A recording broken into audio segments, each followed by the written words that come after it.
欢迎收看《寰宇全世界》，带您走进全世界。全球各地的观众朋友，大家好，大家平安，我是何荣。两岸大事国际焦点深度剖析，打开视野。透过 YouTube 收看朋友，请您帮我们按赞、订阅、加分享，动动手开启小铃铛。也欢迎您告诉我们在哪个城市打卡收看。当然，欢迎大家多多的表达您的观点与看法。好，来欢迎今天三位来宾。首先是钱立伟，裴倩姐好。主持人好，观众朋友大家好。另外，政大外交系教授黄奎博老师。主持人、观众朋友大家好。还有淡大财经系教授聂建中老师。主持人、各位观众大家好。好，今天首先带着观众朋友一起先来看的就是安氏之乱啊。原本大家以为这场风波已经暂时告一段落，但没有，还有后戏可看。现况并非如此啊，这个中国大陆出手了，希望德国方面出面敦促荷兰撤销对安氏的接管行动。而且更呼吁整个欧洲在半导体供应链危机当中呢，要采取实际行动，纠正错误的做法。这也是中方呢首次公开要求第三国介入安氏半导体的事件，也显示出了是北京对欧洲处理中资企业的问题的不满已经进一步升温。现在这个问题呢，从一个点变成了一整个面了，怎么看？荷兰经济大臣在画面上这位叫做卡雷曼斯啊，他在接受英国《卫报》采访的时候，他谈到安氏的问题。他说事情已经发生了，但即便是从事后来看，仍然会做出同样的决定。想不到呢，大陆方面商务部长王文涛立刻反击，他说呢，安氏半导体问题的根源是荷兰政府不当干预企业内部的事务。那么荷兰代表团呢，在下礼拜将要访问中国大陆。根据路透的报道说，北京正在透过德国跟欧洲给荷兰压力，让荷兰政府放弃一个法案，叫做《供应品管法》所赋予的特权。这个供应品管法是1952年设立的法案啊，允许行政部门在面临到比如说国家安全啦、有风险的时候呢，可以去干预这个董事会的决策，甚至是接管这个公司。而这次也是第一次使用这样的法案。先请教倩姐两个问题啊，因为这次感觉上荷兰是挖了一个坑让自己跳进去，但现在陷入泥淖当中呢，不知道怎么出来。所以第一个问题是，中方会不会透过这一次两方的商务部长的这个谈判针对安氏的个案呢，进一步的去影响整个欧洲对于中资入股的企业未来的态度跟做法，是第一个问题。第二个问题啊，跟荷兰谈，如果只谈安氏，似乎感觉上就是一个点，有没有可能扩到其他的项目？比如说大家最关切的荷兰艾斯摩尔的光刻机，您觉得？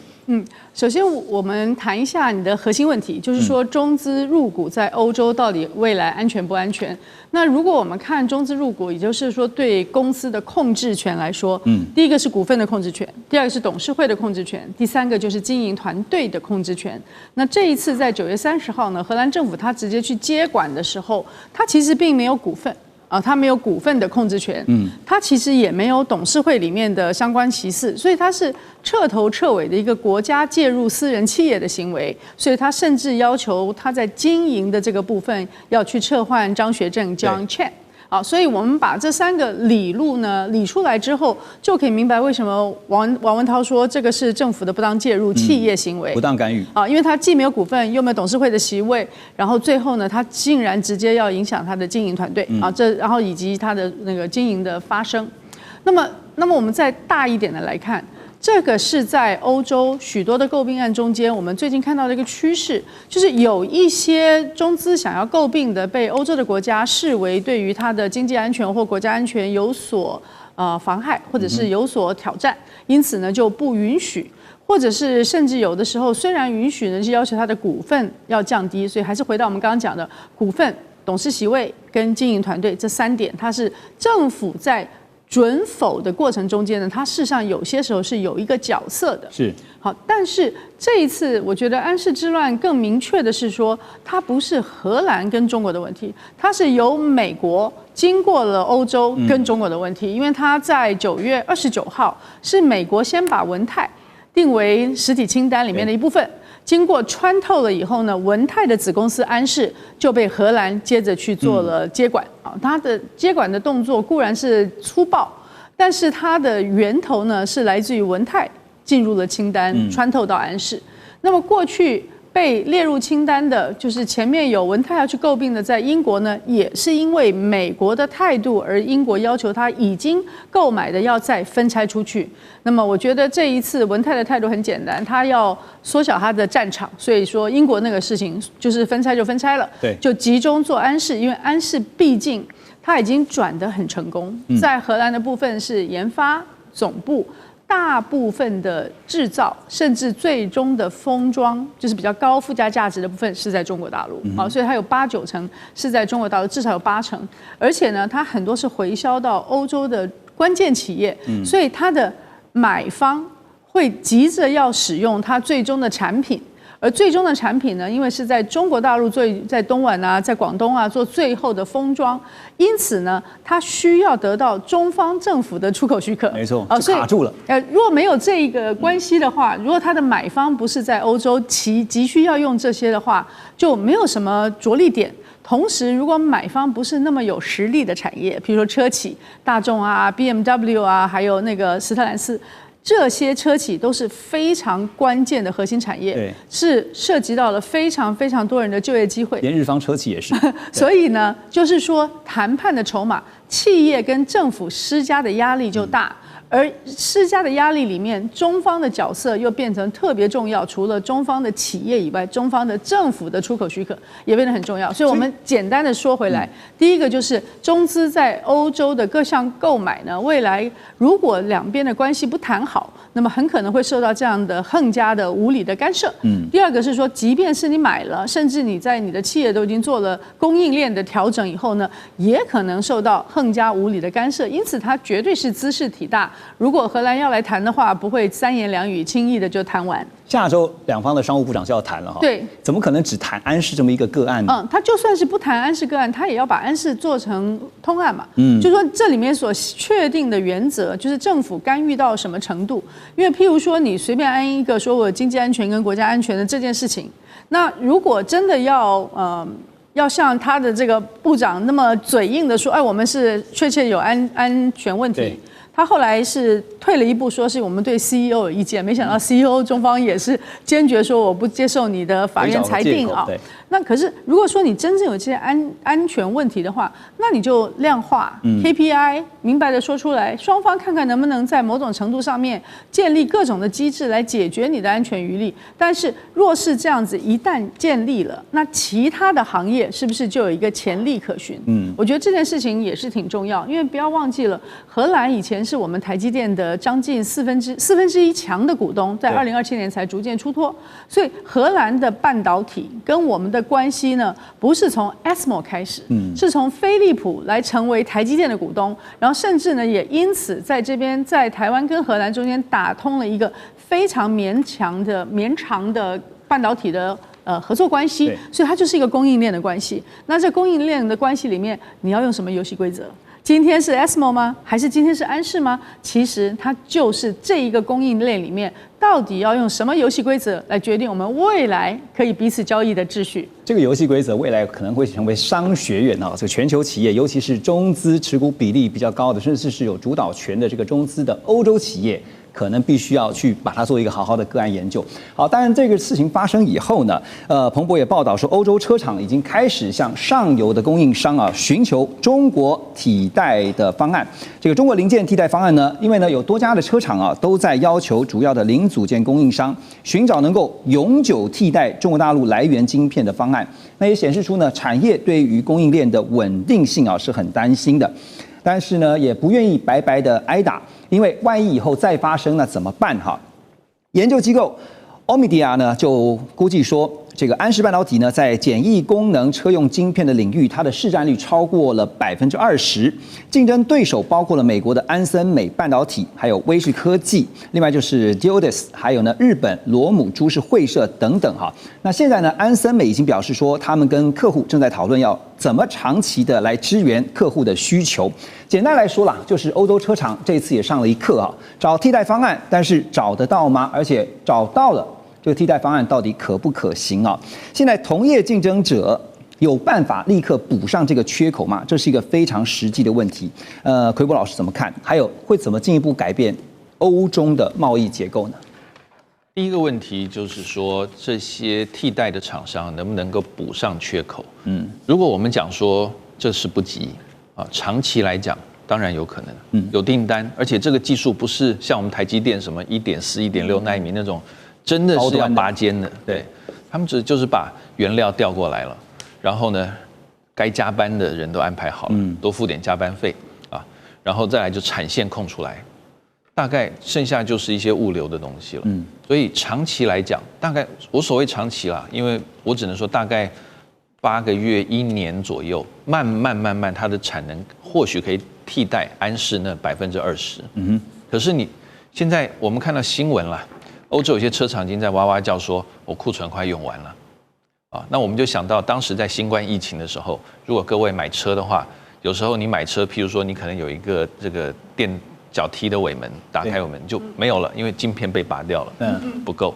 所以这个问题说，短期的库存没有，它到底是重要，包括这个车功率的这种大的元件没有，还是那种小小的周边的晶片元件没有，我们还不知道。但是我的意思就是说，短期内你要欧洲车厂，如果安士这个事情一直卡在这里啊，短期内你要欧洲车厂马上可以恢复正常的状况，我觉得那个是太难了，对，特别是我们这边提到的，其实牵扯到好几种零部件啊，包括像晶片，包括像离散元件或者是被动元件，那像这些东西呢，它其实制造上来讲是一个很全球化的一个生产供应链，那你要叫这些厂商要把这些生产供应链赶快的补齐，因为它原来的生产供应链可能不是有那么大的量能可以去补安士的那些缺口。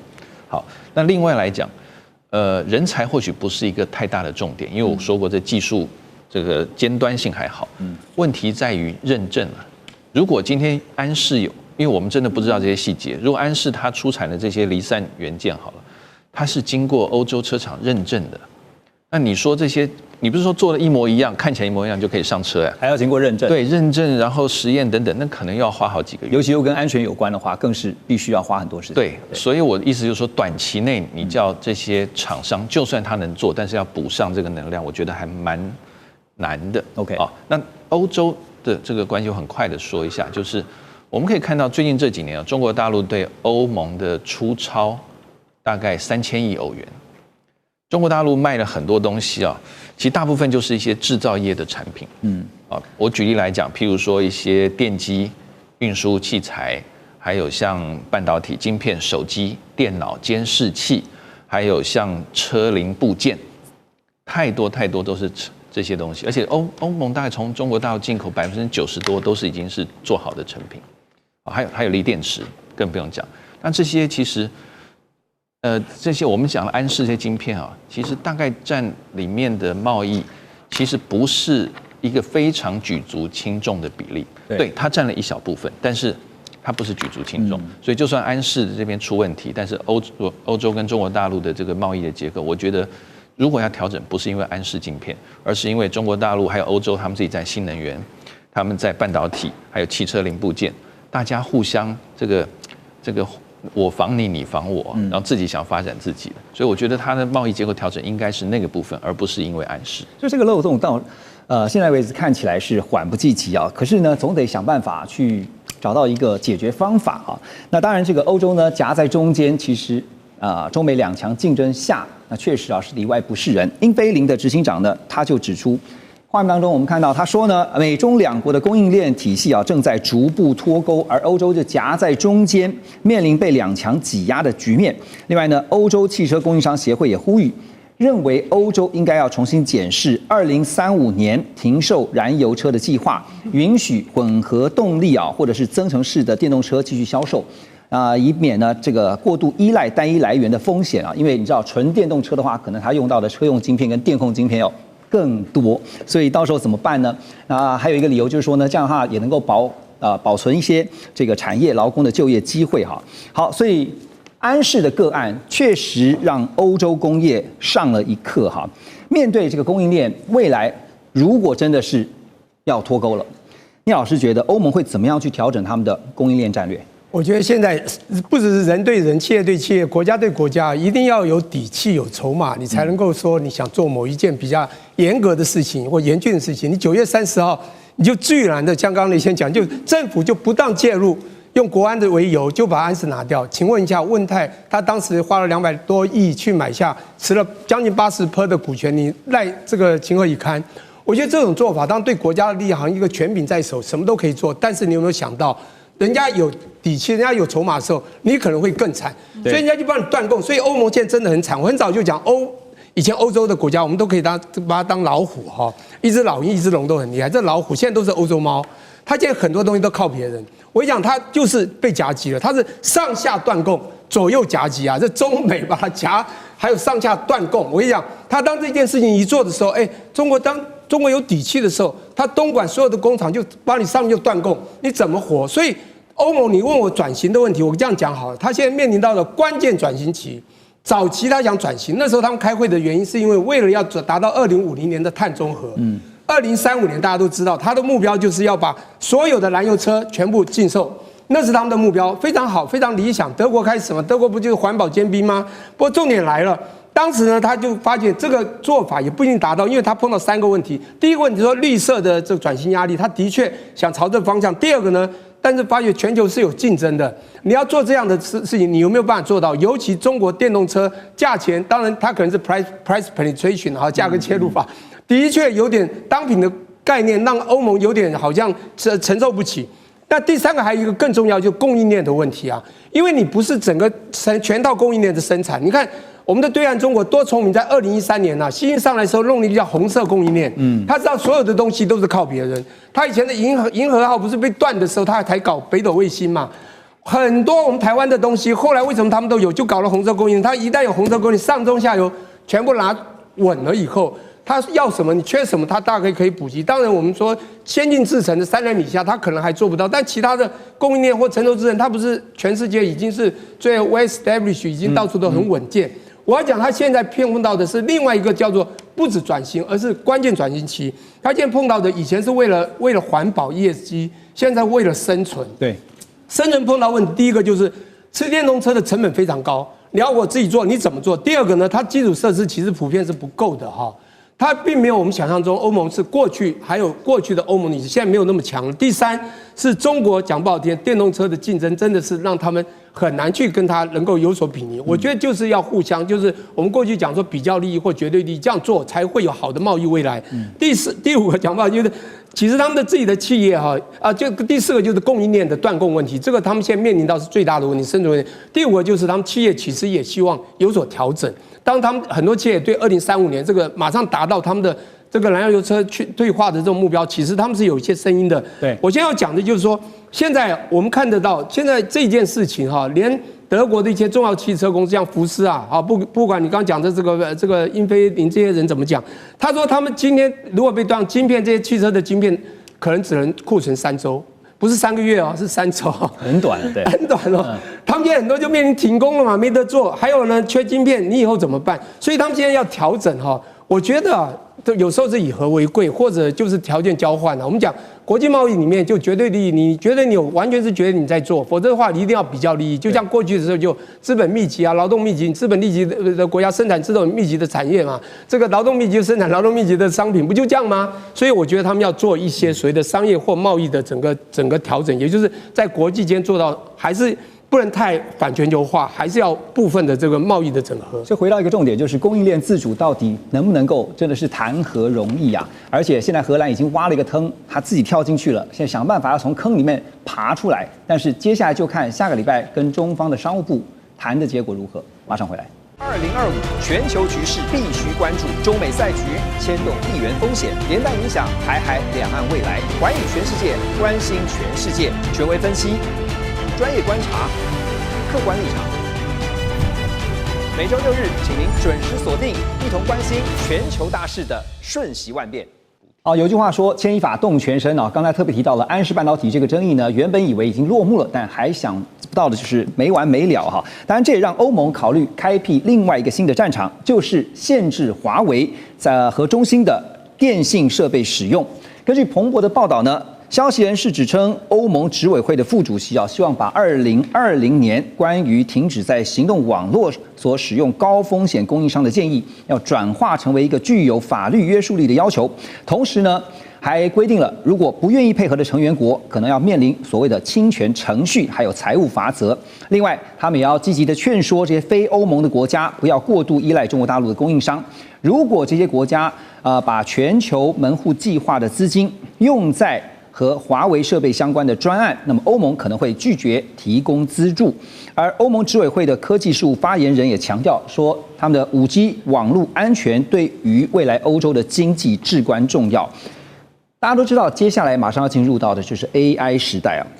AI 时代当然传输速度跟这个 AI 的基础建设大有关系啊。所以这次当然华为设备又被拿出来当做另外一个要开战的战场，而且是针对华为主力的产品，就是 5G 通讯设备哈。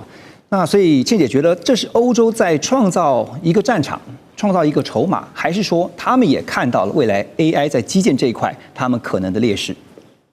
事实上呢，华为或者是它所代表的整个中国大陆的科技发展里面，现在有3项在全球是领先的。所以你智慧通讯。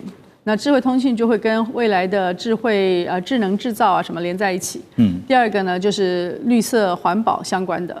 第3个是我们现在已经看到的是 AI 跟量子。那这3个在中国大陆都有一个很大的领先优势，所以过去的欧洲他可能会想说，我就用我现有的优势，因为我还是买主啊。今天我买的是旧的华为，那我现在5G 的华为我不要，他可以用他的旧有的优势呢去主导未来的方向。殊不知，中国大陆在这3个大的领域上面呢，它已经完全有一个另外另辟蹊径的另外的系统。那对于欧洲来讲，它的决定就是说，好，这东西已经发展了、成熟了、实验了，在现地上面已经有现地的落地了，是，而且它的性价比很高。那我要不要？我如果不要的话，我就要全部从头来。从我的研发、制造、财务成本上面，我就要从头来算一遍。对，所以我觉得看5G 就是一个最好的例子。大家记得华为它一开头在那个通讯服务上面，它不是在手机厉害，它是那个 base station， 就是那些给通讯产业的人所提供的那些地方厉害，因为它不但是往后可以共融，它可以往前共融。就是说，以前我们说我4G 的我可以往3G可以连在一起容易，可是我4G 的要去能够跟未来的5G 连，要跟再后来的6G 连。华为是在这些地方最好的，都是 infrastructure， 而且都是跟未来可以连的，就是它整个设计里面它就设计好可以跟未来相融。那其他的不跟未来相融的话，你就要全部重做。你记得我们台湾以前开始有这个手机的时候，你换代就要全部重做你的基地台嘛。对。那华为它的优点就是它 forward compatible。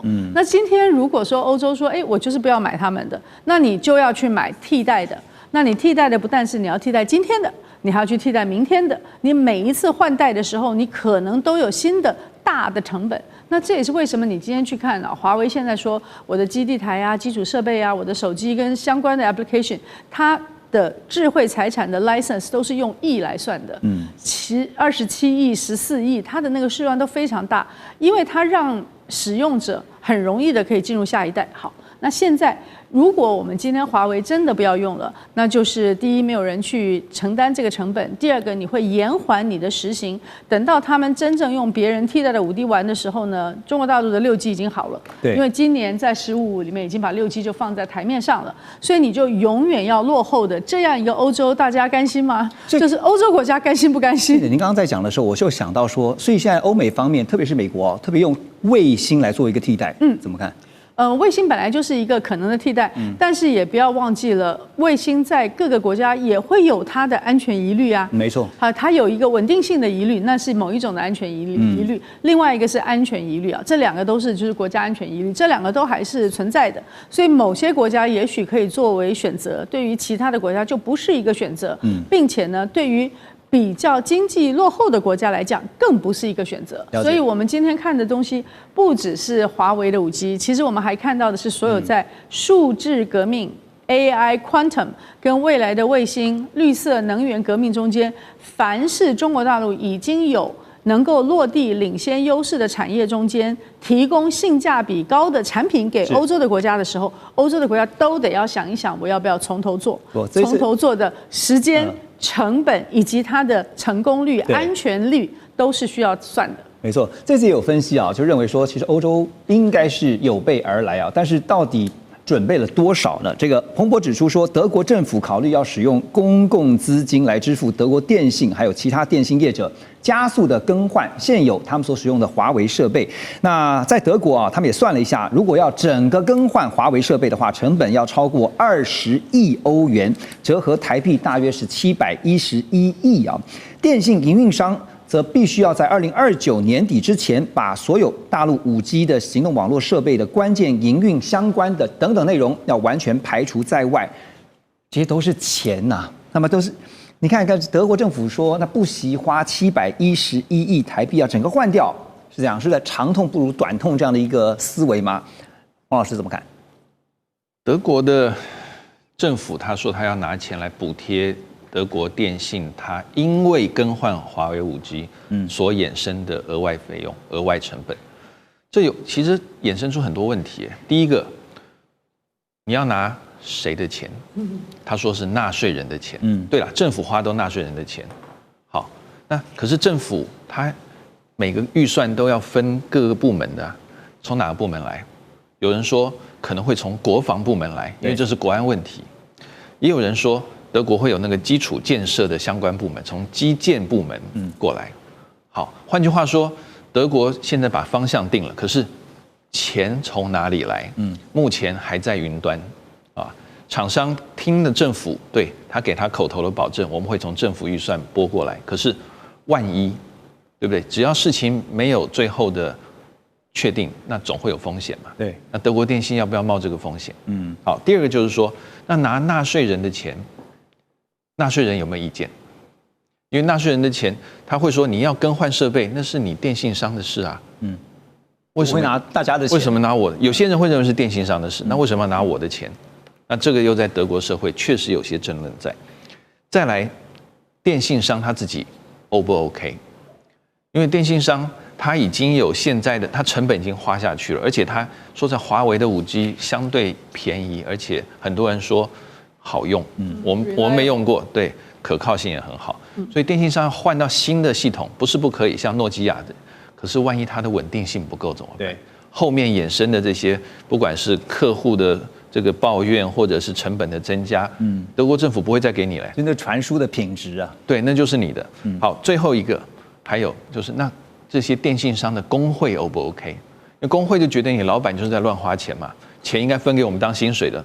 结果你跑去更新那个已经有的设备，对，那为什么要这样子？那德国的工会很强的，所以我们还不知道，因为现在报道很少看到德国工会的反应，但我觉得这个真的是需要考虑。讲是这样讲啦，但最后怎么去做哈，实际真的会执行成效是如何啊？恐怕还有待观察。不过现在中方已经有回应哈，就是外交部发言人林建言反击，他就说这种在没有法律依据还有事实根据的情况之下，用行政手段强行限制甚至禁止企业参与市场，是严重违反了市场原则以及公平竞争的规则啊。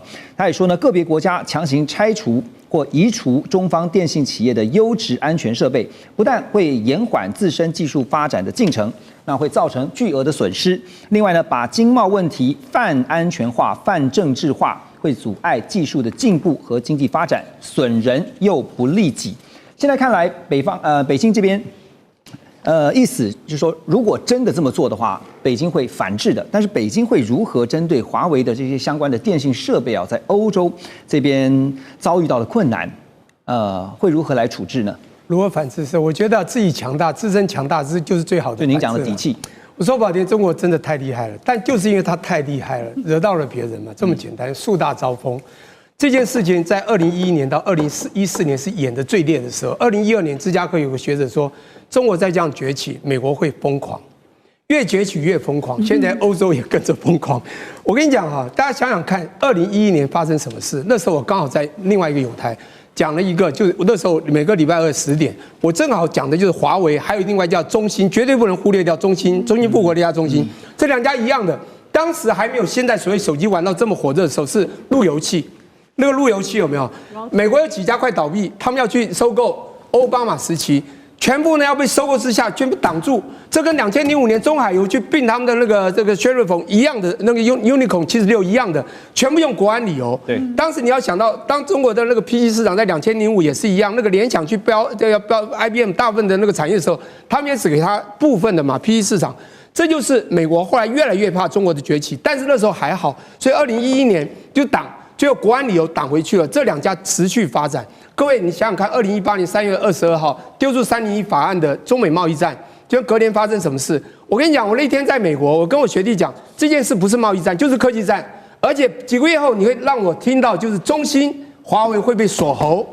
你看有没有发生？我跟你讲，我学弟可以证明非常清楚，因为那时候我讲得非常清楚。这样讲好了，你知道2019真的华为被当时是川普那个时候。那个脖子磕得很死，到2020年，拜登继续磕，甚至华为侵占山坡。各位，任正非2019讲了一些话，他说在二战的时候，一辆飞机啊，从头飞到底的时候被打了好多个这个千疮百孔，但他一样忍着飞到了目的地。任正非说，我们华为，我们有强大的实力，不管他们怎么打，我们一样飞到目的地。而国际友人，第一，我们成本低；第二，我们的品质好。这两个 P 嘛 ，Price Product， 还有一个。很重要，当然 quality 就是品质好，重要是我们的服务好。全球在的时候，已经全世界都签了这个5G、6G 的未来，刚刚讲的未来性的它的这个手机未来的服务。对，美国当然看不过去了嘛。我现在还在想，现在战机6代战机不是美国还没有真正实验，中国的这个沈飞、陈飞，你知道这歼36、歼50都出现，以后不是手机是战斗机，美国都追不过，你知道吗？研发速度也这个是5、6代，就是5G、6G，它现在战机也是5代、6代，所以。讲到研发度，中国是这样子的。美国之前多强，看造船业多强，现在停滞，中国是一下超越了好几百倍。所以我觉得美国现在会碰到一个很大的问题，欧盟也是一样。所以欧盟现在跟着也疯狂开始锁喉。我觉得他怎么锁得住呢？我这样讲自身强大最重要。所以我为什么讲2001到2014？因为那时候发生太多事件，除了这个所谓的路由器的事件之后，2012讲的话之后，2013红色供应链，2014最重要是他们2013。当时川还有那个李克强到了德国去参加找人去参加汉诺威会议啊，这是美基数年参加会议，隔年跟中德签的工业4.0。当年定了一个叫做 China Creation 2025，在2015年写完这个文本，里面弄了2步走：工业化、科技化，以及到最后的10大未来推展。第一个就是新一代讯息，注意新一代讯息；第二个才是航太航空哦。新一代讯息就是5G、6G。2014他已经看到未来，所以那个时候你说华为有没有国家support？一定多少有。也就是他们看到国家未来，你会发现他们的3步走叫15写的25、35、45。如果你去看了文本，25要做到真的全世界认定它制造强国，35要说它是世界美国才能跟它比的强国，2045是世界第1强国。对，它的第2个百年梦，中国的见证百年梦嘛，就要在2049年达成。这不是他当时讲得非常清楚啊？所以我觉得现在你说取而代之主权国家这个高一贤，我跟你讲，自己强大就有未来。所以。当中国在2014年，我飞机每次去讲学到安徽啊，到上海去的时候，每次看到飞机场只有2个很大字叫 China Creation。我当时真的在安徽财大跟那个院长说，这个是什么意思？他说他们正在推所谓的科技未来。你看现在11年了，真的只有政策下放，甚至教育扎根啊。他们你知道我上礼拜去南京，他们的教育现在也是跨领域结合。我们财经系已经在大陆已经对岸落伍了，到第10几名。台湾还是前3名。老师这个分析其实让我想到，真可怕，像是我们在下棋一样哈，就是有一句话说呢，你的开棋的这个棋局哈，就是开棋的布局决定了最终的结局，感觉有点像是这样子。对，我们先休息一下，马上回来。2025全球局势必须关注，中美赛局牵动地缘风险，连带影响台海两岸未来。寰宇全世界，关心全世界，权威分析，专业观察，客观立场。每周6日，请您准时锁定，一同关心全球大事的瞬息万变。